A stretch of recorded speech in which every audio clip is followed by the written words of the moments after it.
I'm Leslie Mott. And I'm Jen Kottler. And we're back. So let's just take a moment to take a deep breath in and let it go. We're yogis. We're going to breathe every time we come up here.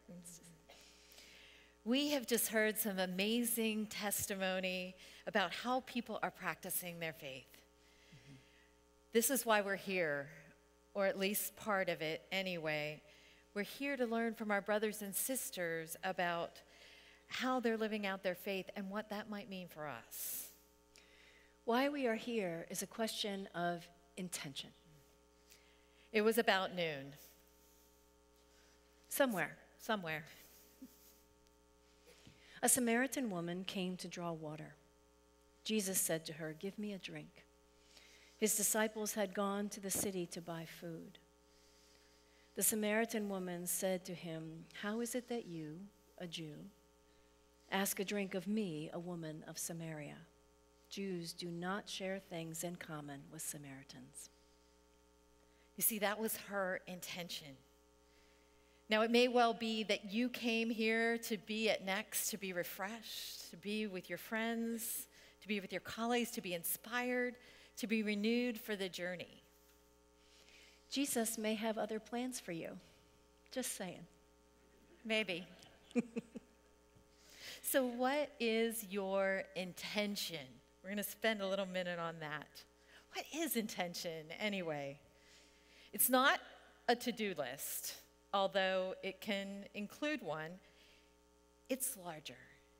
Intention encompasses not only what we want to do, but why we're doing it.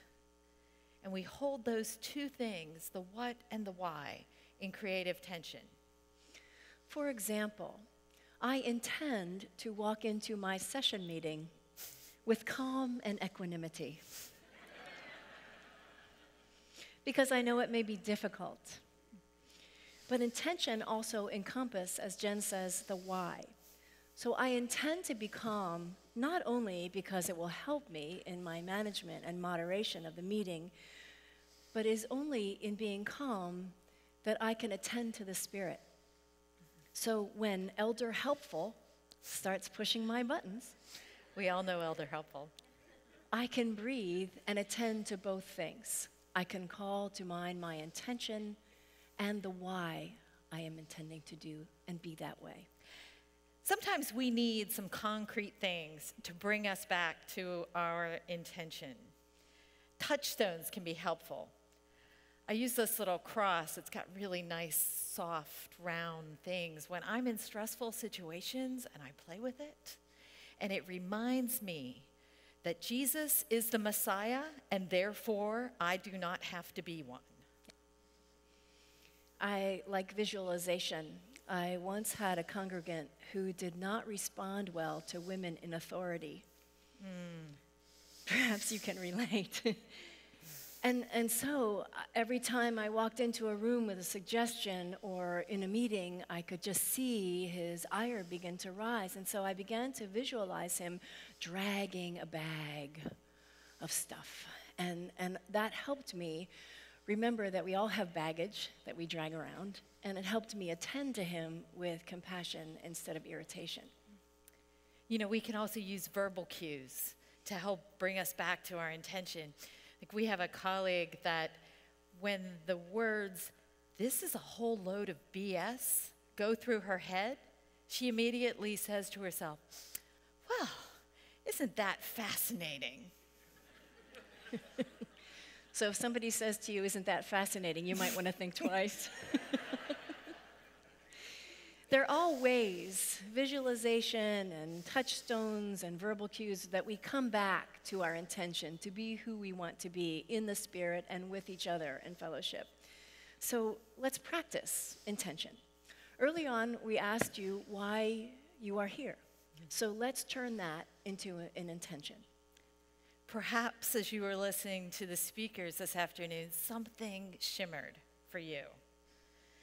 Perhaps you've already begun to realize that the reason why you came is not the reason that you're here. This naming is the beginning of setting an intention. of beginning to make sure that we're going to take away from this time together what we need. So let's take another deep breath in and let it all go. And in this time, the next minute, allow yourself to ask yourself why you are here. What is your intention for being here? And it's really important to hold whatever comes, a word or phrase, without judgment, right? Even if it's to get out of town. Mm-hmm. It's okay. Yeah. Often the truth of our intention can set us free. So we're going to invite you now to just take a minute. Think about your intention. Why is it that you're here? Name it and share that with your neighbor. It may be somebody that you came here with. It may be somebody that you just met. That's wonderful. It may be someone that you have to introduce yourself to. So we're going to give you a minute for each of you to just take and name your intention. And we'll let you know when we're at halftime. So find someone and set your intention.